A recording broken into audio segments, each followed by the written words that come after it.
There was something to cater to the taste of children from 0 to 90. Whether it's for kids keen on speed or for budding scientists.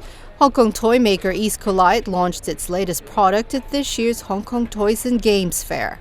You can adjust to enlarge the image up to 2,600 times, which is very, very clear, very powerful. Eastcolight was among the nearly 2,000 exhibitors from 38 countries and regions that showcased their latest products at Asia's largest toy fair.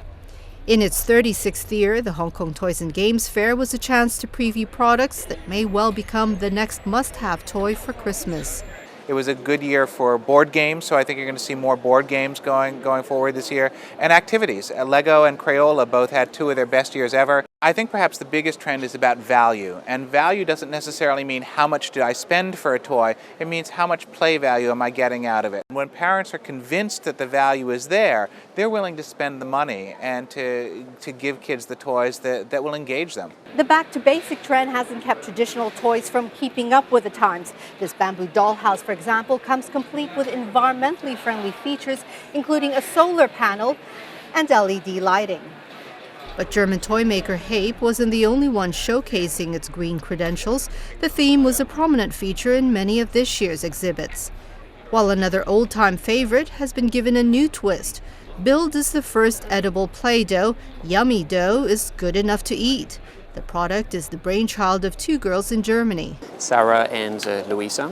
They were playing with regular Play-Doh, and as kids naturally do, they took it into their mouths, and parents said, no, you can't eat that. The kids returned and said, okay, then we'd like to have real dough that we can eat, and this was how the whole company was started.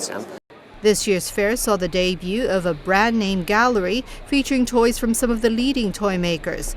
Another new area offered the latest in the booming video game market. The Testing and Certification Services Zone, meanwhile, provided industry solutions to guarantee safe toys. Toy safety was high on the agenda. Regulators and manufacturers gathered at 2 events to discuss the impact of recent safety laws introduced by key toy importing countries. The U.S. Consumer Product Safety Commission noted that there has been a drop in the number of toy product recalls since it began enforcing tougher safety standards last year. From industry standpoint, that the time to argue or debate is over and the time to put the regulations into practice has come. There's evidence that it has taken hold. For example, the number of toy recalls from 2008 to 2009 went down from 162 to about 41, I think, recalls. And that's, I think, pretty significant. It's difficult to say that there was exactly this cause or that cause for it, but I think there was an attitude shift. Maintaining high standards is key to staying competitive, especially in an uncertain economic climate. But the resilient industry is well aware that complying with the serious side of fun may well prove to be the spark that benefits not only its young customers, but the entire sector. One more time.